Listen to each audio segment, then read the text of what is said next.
Baik, selamat siang. Kembali lagi bersama saya Dr. Benny Wulur SH MHKes.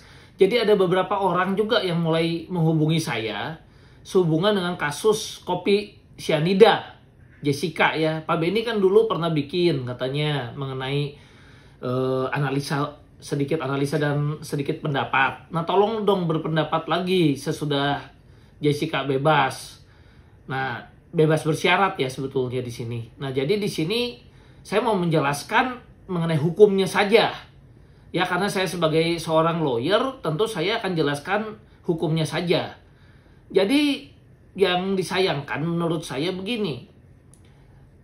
Yang saya tahu, untuk proses hukum itu ada beberapa tingkat memang. Ya berarti kan kalau ada pemeriksaan di polisi, kemudian naik ke jaksa ke pengadilan, kemudian dari pengadilan memang bisa di PN, PT, MAPK. Nah, ini sudah ditempuh, yang saya tahu upaya hukumnya sudah sampai PK. Nah, kalau PK itu bisa dengan novum atau dengan bukti baru. Tapi kalau PK2 itu seharusnya harus dilakukan dengan syarat adanya putusan pengadilan yang saling bertentangan. Nah, artinya siapapun yang mengajukan PK2 ya, dalam hal ini udah pasti PK2 ya, untuk upaya hukum Jessica ini ya. Karena kan PK yang saya tahu PK1 sudah. Jadi sekarang tinggal upaya hukumnya PK2. Nah, PK2 ini harus ada putusan yang saling bertentangan. Ya, ini analisa saya. Dulu ada kasus Basuki Cahayapurnama atau Ahok. Ya, waktu itu ada dugaan penistaan. Dugaan penistaan agama, dia dihukum. Kemudian dia mengajukan PK. Nah, PK, tapi yang saya tahu kemudian Buniyani diduga, saya lagi bicara hukum, kasus hukum ini dinyatakan kan ada bersalah lah ya, istilahnya yang ada dugaan-dugaan katanya diduga ada pemotongan dan sebagainya. Tapi yang pasti bukti-bukti itu diajukan pada saat belum ada putusan berkekuatan hukum tetap. Karena kalau toh waktu itu katanya dari pihak Buniyani katanya waktu itu seperti sidang dan ada putusannya, itu baru sampai tingkat PN. Artinya belum inkrah. Nah, artinya kalau PK2 mau dilakukan, seharusnya menurut saya nggak bisa dilakukan sekarang. Kalau sekarang ini terlalu prematur kalau dilakukan PK2. Kenapa? Karena belum ada putusan berkekuatan hukum lain yang isinya bertentangan dengan putusan PK. Dan kalau sampai ini bisa dikabulkan dengan dasar novum, tentu ini akan menabrak aturan dan menimbulkan suatu polemik-polemik hukum yang baru. Jadi seharusnya menurut saya, kalau toh mau diajukan PK2, toh Jessica sudah bebas bersyarat, PK2 ini harusnya diajukan sesudah adanya putusan yang saling bertentangan dan sudah berkekuatan hukum tetap. Misalnya, dilakukan suatu upaya hukum gugatan perbuatan melawan hukum.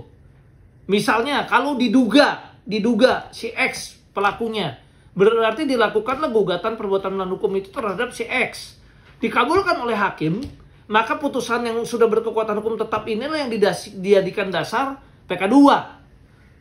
Ya, karena harus inkrah dulu atau bikin laporan polisi, ya, laporan polisi tentang ada dugaan sebenarnya pelakunya si X.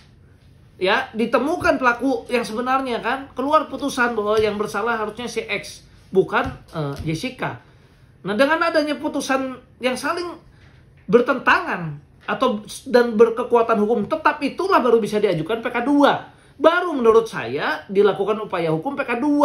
Baru bisa efektif untuk istilahnya membuktikan bahwa oh, ini memang tidak bersalah dan sebagainya. Jadi perlu step-step menurut saya, dan menurut saya ini perlu satu kenetralan di dalam hukum itu sendiri, objektif daripada hakim itu sendiri. Karena sekarang kalau sampai terjadi suatu putusan-putusan yang di luar dari ketentuan yang sudah ada, karena setahu saya sekali lagi PK2 nya bisa dilakukan apabila ada putusan berkekuatan hukum tetap yang isinya bertentangan, baru bisa. Nah, kalau cuma sekadar novum, jadi ada putusan berkekuatan hukum tetap, ya aturan hukumnya juga harus ditolak PK2-nya itu. Ya, karena dasarnya novum kan, bukan putusan yang saling bertentangan. Sementara ketentuannya harus putusan yang saling bertentangan. Artinya ini dilakukan terlalu prematur. Nah sayang kalau upaya hukum yang seharusnya bisa dilakukan itu harusnya ada putusan yang saling bertentangan dilakukan sekarang. Nah kalau PK2-nya ditolak, nanti bagaimana kalau ternyata memang ada putusan yang saling bertentangan? Harusnya menurut saya toh dianya sudah bebas bersyarat. Kenapa tidak dilakukan upaya hukum dulu melalui gugatan PMH atau laporan polisi dulu?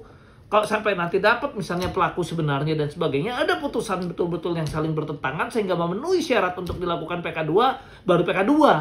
Kalau sekarang baru sekadar novum udah dilakukan PK2, kan ketentuannya nggak bisa. Kalau novum itu harusnya dilakukan kalau mau juga di PK1, bukan di PK2. PK2 mutlak itu harus putusan yang saling bertentangan. Sehingga bisa dipastikan, ya seharusnya kalau memang majelis hakim berpatokan pada aturan-aturan yang berlaku, tentu dia kalau lihatnya novum ya tentu biasanya akan dilakukan putusannya tentu tolak. Ya, tapi kalau dasarnya putusannya saling bertentangan, ada kemungkinan itu dipertimbangkan untuk dikabulkan. Ya, jadi ini yang saya mau sampaikan. Ya, kenapa tidak dilakukan dulu upaya gugatan PMH atau upaya pelaporan polisi sampai ada putusan yang berkekuatan hukum tetap, baru dilakukan upaya PK2. Toh dari Jessica sendiri sudah bebas bersyarat sehingga tidak urgensinya tidak terlalu terburu-buru. Ya, nah itu yang pendapat hukum yang bisa saya sampaikan. Salam sehat, terima kasih.